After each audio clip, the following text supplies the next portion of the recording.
Episode की शुरुआत में हम लोग देखते हैं कि शिनिगावा सिटी के अंदर एक भूकंप आ चुका था और तभी उस भूकंप की वजह से उस सिटी के बीचों बीच एक बड़ा सा होल हो जाता है। और जब कुछ लोग उस होल के अंदर देखने लगते हैं तो उन्हें वहाँ पर कुछ चमकीली आंखें दिखाई देती है और उस होल के अंदर रोशनी पड़ने पर सभी लोगों को मालूम चलता है कि उसके अंदर एंट काइजू है और वो सभी एंट काइजू हजारों की तादाद में थे। जिस सभी के चलते हमें किकोरो दिखाई जाती है जो कि फर्स्ट डिवीजन के सभी मेंबर्स के साथ अपनी ट्रेनिंग पूरी कर चुकी थी, जिसके चलते वो कैप्टन गैन के पास जाने लगती है और तभी वो चिल्लाते हुए कैप्टन गैन के रूम का दरवाजा खोल देती है क्योंकि कैप्टन गैन ने उससे कहा था कि वो उसके साथ ट्रेनिंग करेगा।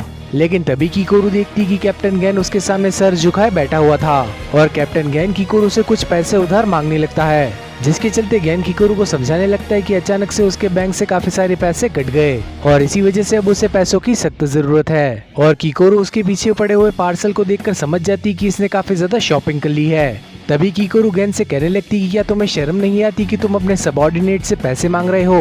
और तभी गैन उससे कहने लगता है कि वो खाली स्किल्ड लोगों से ही पैसे मांगता है और तभी इन लोगों के पीछे काइजू के आने का अलार्म बजता है और तभी इजी आकर उन लोगों को बताता है कि शहर के अंदर काफी ज्यादा भगदड़ मच चुकी है, जिसके चलते इनकी पूरी टीम सूट पहनकर तैयार होने लगती है। और तभी कैप्टन गैन भी अपने सूट के ऊपर एक नया सा जैकेट डालता है और शायद यही जैकेट उसने कुरियर के अंदर भी मंगवाया था। और अब सभी फर्स्ट डिवीजन के लोग लड़ाई के लिए तैयार थे और दूसरी तरफ सभी एंट काइजूस आम लोगों के ऊपर अटैक कर रहे थे और तभी उन सब आम लोगों को बताया जाता है कि वो सब इस शिनागावा वॉल को छोड़ने के साथ ही R56 शेल्टर पर जाएं, जिसके चलते हमें कार के पीछे छिपे हुए दो भाई बहन दिखाए जाते हैं और हमें मालूम चलता है कि लड़की के पैर पर एक चोट आ चुकी थी, लेकिन उसके बड़े भाई को उम्मीद थी कि फर्स्ट डिवीजन से कैप्टन गैन आने के साथ ही इन लोगों को बचा लेगा क्योंकि उसके बड़े भाई को गैन नारुमी के अंदर काफी ज्यादा विश्वास था। और तभी एक काफी बड़ा एंट काइजू उन लोगों को देख लेता है और तभी वो लड़का अपनी बहन को बचाने के लिए उसके सामने आ जाता है और अभी तक उसे यकीन था कि कैप्टन गैन नारुमी आकर उसे बचा लेगा।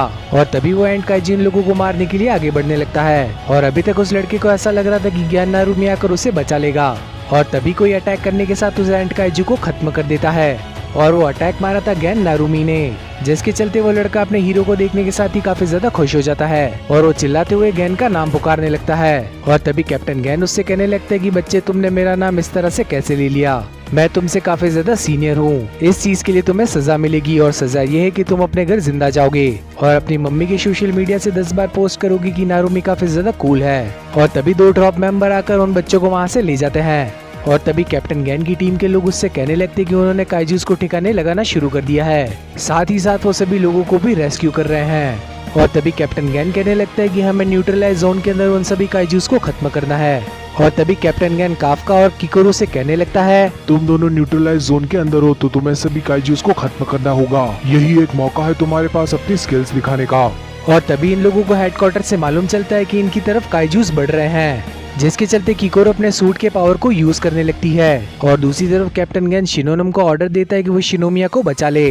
और तभी शिनोनम के पास एक काइजू आकर खड़ा हो जाता है, उसे शिनोमिया आकर काट देती है और तभी शिनोमिया सोचने लगती कि इतनी स्पीड भी काफी नहीं है और जब उसके सामने एक और एंट काइजू आता है तो वो उसे काइजू नंबर 10 समझकर काट डालती है और गैन भी उसके इन स्किल्स के बारे में सुनकर काफी ज्यादा हैरान होने लगता है। और तभी काफका भी किकोरू की तारीफ करने लगता है और तभी किकोरू शिनोनम से कहने लगती है कि तुम्हें जरा सी सावधान रहने की जरूरत है। और तभी शिनोनम अपनी बड़ी सी बंदूक निकाल लेती है लड़ाई के लिए और जब सभी लोगों को किकोरू की स्किल्स के बारे में मालूम चलता है तो वो सभी लोग काफी ज्यादा हैरान होते हैं। यहाँ तक कि इजी गैन से कहने लगता है कि किकोरू तो तुमसे भी ज्यादा ताकतवर है जब तुम हमारी टीम के अंदर पहली बार शामिल हुए थे। और तभी कैप्टन गैन इजी पर भड़कने लगता है और तभी गैन कहने लगता है कि ये काफी ज्यादा रेयर है कि हम लोगों ने एंट काइजू को जमीन पर भी लड़ते हुए देखा है, क्योंकि ज्यादातर हम लोगों ने इनका मुकाबला तभी किया है जब हम लोग अंडरग्राउंड के अंदर होते हैं। और तभी इजी भी कहने लगता है कि एंट काइजूस अपने नॉर्मल बिहेवियर से काफी ज्यादा अजीब बिहेव कर रहे हैं, शायद ये घटना भी ताचिकावा बेस जैसी हो, जिसके चलते कैप्टन गैन कहने लगता है तो फिर इनका लीडर जरूर आसपास ही होगा। और तभी इजी को खबर मिलती है कि न्यूट्रलाइज जोन की वेस्ट कॉर्नर के अंदर काफी सारे एंट काइजूस को देखा गया है, जिसके चलते इजी वहाँ पर मौजूद उन लोगों को इस सब के बारे में बता देता है। और न्यूट्रलाइज जोन की टीम के अंदर काफका भी शामिल था और तभी काफका अपने आप को थप्पड़ मारते हुए खुद को कॉन्फिडेंस दिलाने लगता है और काफका की सभी हरकतों को ड्रोन की मदद से टेम्परेरी बेस के अंदर देखा जा रहा था और उस बेस के अंदर एसाओ भी बाकी के डायरेक्टर्स के साथ बैठा हुआ था, क्योंकि वो लोग भी देखना चाहते थे कि कैसे काइजू नंबर 8 बाकी के लोगों के साथ टीम अप करता है। और तभी एक एंड काइजू दीवार तोड़कर काफका के ऊपर अटैक कर देता है, लेकिन काफका उससे बचते हुए उसे एक जोर का मुक्का मार देता है। लेकिन तभी हमें मालूम चलता है कि काफका के उस पंच का उस काइजू के ऊपर कुछ असर ही नहीं होता। और तभी वो एंड काइजू काफका के ऊपर अटैक करने के साथ ही उसे दूरी पर उछाल देता है। और तभी हेडक्वार्टर के अंदर से बाकी के डायरेक्टर कहने लगते कि आखिर काफका ट्रांसफॉर्म क्यों नहीं हो रहा। और काफका को लग रहा था कि वो ट्रांसफॉर्म होने के साथ ही काइजूस का मुकाबला नहीं कर पाएगा, साथ ही अगर वो ट्रांसफॉर्म हुआ तो वो अपने आप के ऊपर से कंट्रोल खो देगा, जिस वजह से इस जगह पर काफी ज्यादा तबाही मच सकती है। और काफका ऐसा नहीं होने देना चाहता। और तभी वो एंड काइजू काफका के ऊपर एसिड से हमला कर देता है और काफका उससे बचते हुए सोचने लगता है कि अब मेरे पास कोई दूसरा रास्ता नहीं है, जिस वजह से काफका ट्रांसफॉर्म होने की कोशिश करने लगता है। और जब काफका ट्रांसफॉर्म हो रहा था तब हेडक्वार्टर में बताया जाता है कि हमें काफी ज्यादा एनर्जी रीडिंग मिल रही है, लेकिन पता नहीं क्यों काफका ट्रांसफॉर्म नहीं हो पाता। और ये चीज देखते हुए सभी ऑपरेशन रूम के लोगों को हैरानी होती है। और तभी वो एंड काइजू काफका को फिर से उछाल देता है। और तभी हेडक्वार्टर से बाकी की टीम को भी मैसेज पहुंच जाता है कि काफका ट्रांसफॉर्म नहीं हो पा रहा। और ये चीज जानने के साथ ही सभी लोग काफी ज्यादा हैरान होने लगते हैं। और तभी काफका भी यही सोचने लगता है कि आखिर वो ट्रांसफॉर्म क्यों नहीं हो पा रहा। और तभी काफका को बताया जाता है कि न्यूट्रलाइज जोन के अंदर से एक काफी ज्यादा पावरफुल काइजू की रीडिंग आ रही है और वो एक होंजू काइजू है। और ये चीज जानकर सभी लोग काफी ज्यादा हैरान हो जाते हैं। और तभी काफका को बताया जाता है कि वो उसकी दाएं तरफ से आ रहा है। और दाएं तरफ मुड़ने पर काफका देखता है कि उसके सामने काइजू नंबर 9 था और वो भी एक एंड काइजू के ऊपर। और तभी कैप्टन गैन भी समझ जाता है कि ये काइजू नंबर 8 को बाहर निकालने का एक रास्ता था। और काफका को अपने सामने देखने के साथ ही काइजू नंबर 9 काफी ज्यादा डिसअपॉइंटेड हो जाता है, क्योंकि उसे इस जगह से काइजू नंबर 8 की रीडिंग आ रही थी। और तभी काफका सोचने लगता है कि क्या इसके पास ऐसी एबिलिटी है कि ये मुझे सेंस कर सकता है। और तभी काइजू नंबर 9 काफका के शोल्डर पर अटैक कर देता है और काफका को काइजू नंबर 9 के इस अटैक की वजह से काफी ज्यादा दर्द होने लगता है। और तभी कैप्टन गैन काइजू नंबर 8 के ट्रांसफॉर्मेशन के बारे में पूछने लगता है। और तभी हेडक्वार्टर से उसे मालूम चलता है कि हालात काफी ज्यादा बुरे हैं। और इजी घबराते हुए कहने लगता है कि ऐसा ना हो जाए कि हमें काइजू नंबर 8 को गंवाना पड़े।